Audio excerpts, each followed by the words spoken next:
Cogito, Cogito, un nouvel angle pour comprendre l'actualité. un nouvel angle pour comprendre l'actualité.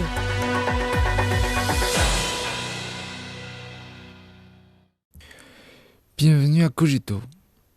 314 millions de voyages domestiques effectués, plus de 180 milliards de yuans de dépenses touristiques enregistrées, une croissance de 6,3% en glissement annuel des ventes des principales entreprises de vente au détail et de restauration, l'effervescence de la consommation affichée au cours des vacances du 1er mai a corroboré la grande résilience de l'économie chinoise.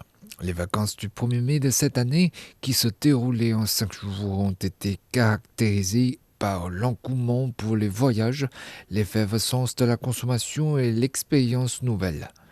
Selon les statistiques disponibles, 314 millions de voyages ont été effectués dans le pays au cours de cette période, soit une augmentation de 6,4% en glissement annuel. Les touristes nationaux ont dépensé plus de 180 milliards de yuans en voyages, soit une augmentation de 8% en glissement annuel, et les recettes des principales entreprises de vente au détail et de restauration du pays ont progressé de 6,3% en glissement annuel. Les plateformes de réservation en ligne ont noté une croissance de 30% sur un an du nombre d'utilisateurs réservant des billets d'avion pour la première fois. Les étudiants et les voyages de plus de 60 ans connaissaient la plus forte augmentation.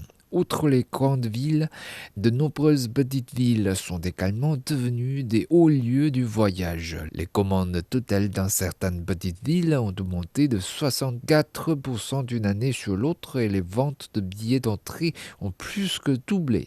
Preuve que le potentiel du marché de la demande intérieure de la Chine se libère davantage. L'innovation technologique a contribué à l'amélioration de la qualité des produits culturels et touristiques proposés pendant les vacances. Conduite d'un avion, parachutisme, concert dans la grotte naturelle, de nouvelles formes de consommation, de nouvelles activités et de nouveaux scénarios ont répondu aux besoins de plus en plus diversifiés des Chinois.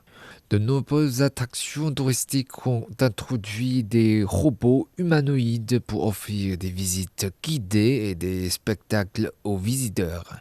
Sans oublier l'apport de l'industrie cinématographique chinoise en boom depuis le début de l'année. Au 5 mai, le box-office des films chinois en 2025 a augmenté de 30,7% en glissement annuel.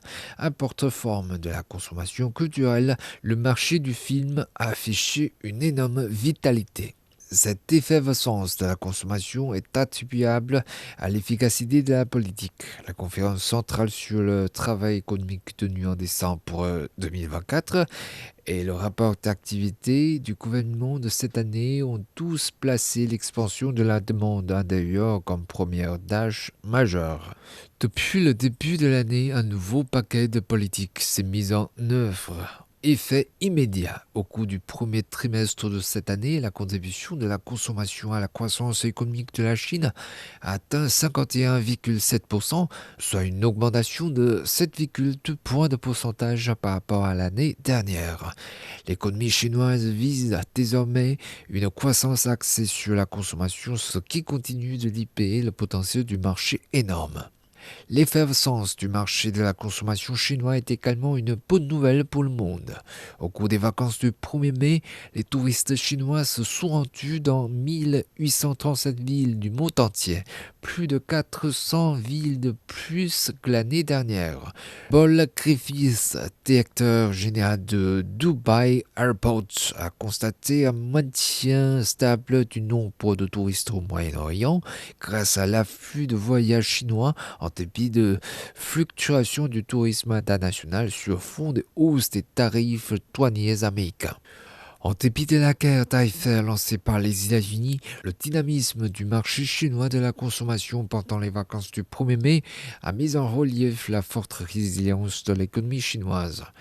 Majid Molnar, chef du bureau de la Chine au département des affaires économiques de l'OCDE, a prévu que la Chine demeurerait le moteur de l'économie mondiale car le développement de nouvelles forces productives de qualité et les réformes structurelles envisagées permettront à l'économie chinoise de maintenir une croissance à long terme. Deux salons clôturés pendant les vacances du 1er mai ont attesté l'attrait du marché chinois. L'exposition en ligne de la 137e foire de Guangdong a engrangé de nouveaux records en termes de plusieurs indicateurs. En outre, le salon de l'auto de Shanghai 2025 a déclenché un engouement pour la voiture volante à l'avant-garde du changement technologique. En quoi Roger Klein, PDG de l'équipementier automobile allemand ZF, le marché chinois, tel un gymnase, renforce leur compétitivité mondiale. De nombreux hommes d'affaires étrangers ont déclaré ne pas renoncer à leur coopération avec la Chine.